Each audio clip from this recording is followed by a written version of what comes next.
Hey guys, I'm back again with another video. I was just out for a day hike today. It was a beautiful day. It's like the one nice day that we're gonna have in a week full of rain, I think. So thought I'd come out and do a video. Be a good time to do a video. Just got a little twig fire going because earlier my hands were numb because it was so windy, but now I'm pretty well warmed up. So that's just some white pine that I broke off. So the reason for this video is just recently I was tagged by a fellow YouTuber. His channel name is PineMartyn, and it's the top 5 bushcraft items that you take with you. So I thought it was pretty neat that I've been tagged because my channel's really small. I've only got 84 subscribers now, I think. So, and he's got like 8,000. So that's pretty cool. So yeah, kind of honored. My little channel got some recognition. So without further ado, we're gonna go through my top 5 items that I use for bushcraft. And then for number 1, these are in no particular order, except for the last one. The last one's probably my favorite, even though I don't use it a lot. And I forgot a chair, so I'm gonna have to kneel. So for item number 1, I'm gonna piggyback off of Martin's video, and this is a tarp. It is a 10x10 sil nylon tarp from Bushcraft Outfitters. It has tabs all around the outside and down the middle. So a tarp, I think, is essential for anything from just going out on a day hike if you get stuck out in the rain, or camping under. I've done camps under tarps. Just for when you're camping with a tent, if you need someplace to get out of the rain, someplace to cook under, someplace to gather under. So yeah, these are really good. A couple things when you get a tarp, you want to make sure that it doesn't have grommets, that it's got the tabs sewn on the outside. That's much stronger. Want to make sure it's made of ripstop. That is a lot stronger. And this one's sil nylon. It doesn't have to be sil nylon, but it's just a lot lighter. I actually have a 10x10 like 70D nylon ripstop. That's a little heavier, so if I know I'm going to abuse it, I'll bring that one. And then I have like a 5x7 sil nylon. All 3 are from Bushcraft Outfitters, and so I'll take that when I go solo camping. And then another thing too, you want to make sure they all have tabs down the middle, because it just gives you a ton of options for a ton of configurations, from your common A-frame to the lean-to, to an Adirondack wind shelter, to a plow point.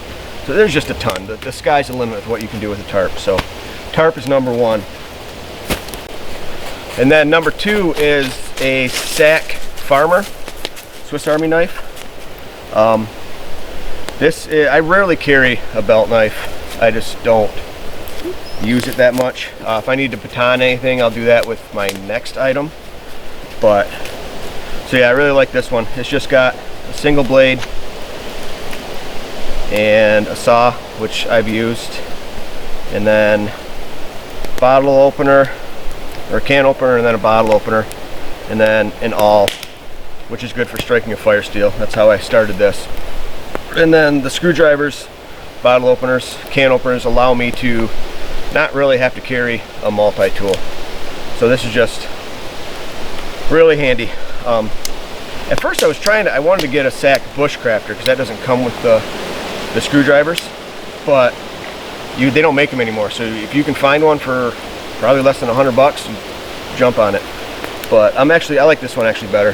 This has a little more use for me. So that's number 2.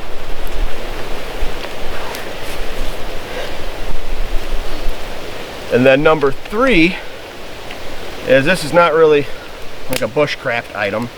I mean, it is, it's a hatchet, but it's a Fiskars hatchet, so it's just a common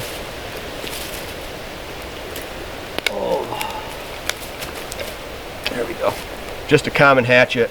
So I kind of have a love-hate relationship with this, and the fact that I hate that I love it so much, because I want nothing more than to say, you know, this thing stinks and I need to go out and get a Gransfors Brooks wildlife hatchet. But it's awesome. It is an awesome hatchet. It comes from the factory, razor sharp, takes to a sharpening stone really easy, so you can sharpen it in the field. Super simple. I've had this for a couple years now and just sharpened it last week, and I was able to shave my hairs. Yep, there they go. So I love the knob on the bottom. It's like really a pronounced knob, so when you're swinging you don't have to get a death grip on it to hold it. You just kind of hold it loosely and swing, and it's lightweight, but it's got enough heft that you can really get a good swing. And it's, you know, because it's so cheap and it's not a Gransfors Brooks, it's just, you can beat the crap out of this thing and not have to worry about it. You don't have to worry about what it looks like. But with that being said, it can take it. It's pretty much indestructible. And if you do happen to break it, well, then you just go to your local hardware store, and for 25 bucks or so, you just get yourself another one. So I love this hatchet. I will probably, I will get a Gransfors Brooks just because they look really beautiful. But yeah, this thing is just really awesome. Like I said, I hate that I love it so much, but yeah. And like I said, I don't carry a belt knife, so if I have to do any batoning, this is what I use to baton. So yeah, love it. Love this little hatchet. So that is number 3. Number 4, Twig Stove. Love the Twig Stove. This is a Solostove, but they make a bunch. There's a Solostove, there's a Bush Buddy, there is a firebox stove, and then for our neighbors to the north, I think they have a kid stove. I just saw that on Canoe Hound Adventures channel. He was reviewing that. So it looks like a Canadian version of a firebox stove. So lots of options out there, but these are really nice. If you have the time to use them, because they do take longer to boil, but you don't have to carry any fuel with you, which is the nice thing. And it's bushcrafty. Let's just face it, it's bushcrafty. It's kind of, you're cooking over a fire, but you don't have an open fire. You don't have to go through all the hassle of making a fire to cook with. And it's nice for me, because here in Michigan, there's places that I like to go to that I'm not allowed to have a campfire, whether that be a state recreation area or a lot of river corridors around here. You can't have a fire because it's a designated National Wild Scenic River. So I can take this with me and still cook over a fire and have a fire without having a fire, without breaking the rules, you know, without scarring the land. So that's really, really cool. I like this a lot. It's super lightweight. So it's not part of my 5 items, but I got the Toaks 1100, and it just nestles in there just like that. So really pretty neat. So that's number 4. And then my last one is really bushcrafty, but I hardly ever use it just because I love it so much, and I don't want to chip it, I don't want to crack it, I don't want to scar it up. Yeah, it's so pretty. It's a kuksa from Siberia. I saw this on a video from Joe Robinette, and I was like, I have to have one. It's just gorgeous. It's a beautiful piece of craftsmanship, and I love the fact that it was made by a guy that lives in western Siberia. It's really cool because when the packaging came, it was had all Russian all over the packaging. Couldn't read anything. I almost saved the packaging too, just for kicks, because it was really cool. But yeah, man, I love this thing. I love it. I had to wait a little while to get it, but it was so worth it. Like I said, but I rarely ever use it. It basically just sits on display down in my basement. But yeah, there is something satisfying about taking a drink from a wooden cup. You wouldn't think there would be, but it's really pretty cool. So that is number 5. So yeah, those are my 5 items that I usually always take. I don't always take them. Like, I don't take the hatchet if I go backpacking. If I know it's not going to rain, like 100% going to be sunny, then I don't take a tarp to, you know, when I go canoe camping. But yeah, I always take the knife. Always take this. So, and then I will put a link in the description for all of these, and then I will put a link for Martin's channel, the guy that tagged me, and then I'm supposed to tag 3 other people, but my channel is so small that I don't know if they're going to see them or not. I follow all of them on Instagram, so I'll send them a message on Instagram. Hopefully they'll see that and it'll direct them to this video. But I'm going to tag 4 people, because I have a feeling one of these guys is going to get tagged twice. So Ethan, buddy, if you get tagged twice, just consider this a 2 for 1, and you just have to do it one time.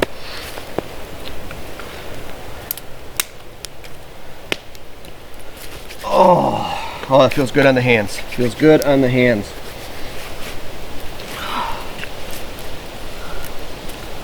All right, so number 1, Ethan is Avid Outdoorsy Guy. I found his channel about a year ago, I think, and he does a lot of the same things I do. He lives in Indiana, but he goes to Canada, goes to Algonquin Park, does tarp overnighters. He has camped up in Michigan before, so yeah, pretty similar. Does a lot of the same stuff I do, has a lot of interests I do. And actually, we're planning a trip for Ice Out. Not sure where we're going or, you know, what we're doing yet, but planning a canoe trip, so hopefully we can get that worked out. So Avid Outdoorsy Guy, you're tagged. And then the second person I'm going to tag is Joe's Outing Bushcraft.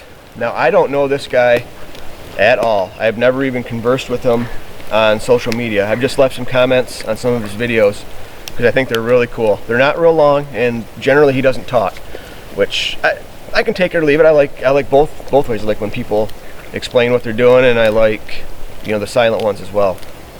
But he goes to he goes to Crown Land mostly to camp, I think. But same thing, he does tarp overnighters, he does canoe camps, and he is in Ontario, I'm assuming. So Joe's Outing Bushcraft, you're tagged. And he's both Avid Outdoorsy Guy and Joe's Outing Bushcraft are a little smaller channels. I mean, way larger than mine. They got like 2,000 some subscribers. So, and then number 3, I kind of know this guy. I've conversed with him in social media, YouTube, Instagram. I actually met him once when I was out on a trip with my daughters. Matthew Posa, I'm tagging you. And he's great. Oh, I forgot to mention Joe's Outing Bushcraft. He goes out with a dog too, which is kind of why I like his channel, because obviously I like to go out with a dog. So yes, now back to Matthew Posa. Yeah, he goes out with a dog too. He goes up to the UP, goes to the Boundary Waters. He actually lives in Marquette, so he's great. He's funny. He has longer videos. But yeah, he's really entertaining. So he does a lot of bushcraft stuff, tarp overnighters. Crazy, like he camps in thunderstorms and blizzards, and yeah, he does some wild stuff that I probably wouldn't do at my age. But so yeah, he's got like 120,000 subscribers. So we'll see if he does one or not, if he even sees this video. But Matthew, you're tagged. And then number 4 is one of my favorite YouTubers. He lives in Newfoundland, and he goes out with a dog on all these long expeditions, like 14, 21 days. he'll go out and he'll say, well, I've got 14 days to complete this expedition. We'll see if we can do it in time. I think he used to be a semi-pro or maybe a pro. I don't know what league. There's a ton of leagues in Canada, but he used to be a hockey player. In fact, I think his dog is named after a hockey player. His dog's name is Saku, and he's Justin Barbour. I hope I'm pronouncing that right. But man, yeah, I love his channel. So he just does some awesome stuff, man. He sees woodland caribou, he sees bear, he sees eagles. Yeah, I can't say enough good stuff about that. So hopefully, we'll see. He's got like 21,000 some subscribers, and he seems like he's really busy because he's constantly going on book tours and speaking engagements. But I will message him on Instagram, and hopefully he'll see this video too. So Justin Barbour, you're tagged. So those 4 guys are tagged.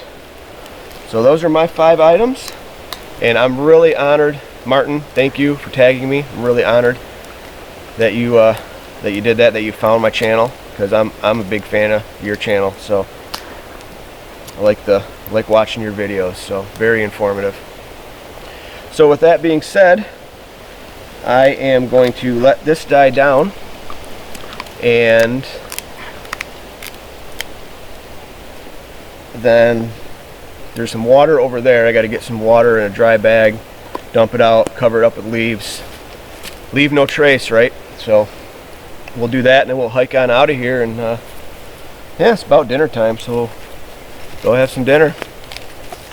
Alright, so I hope you liked the video. If you did, subscribe to the channel. Really help me out. Give me a thumbs up. Comment if you want. So until the next time, I'll see ya.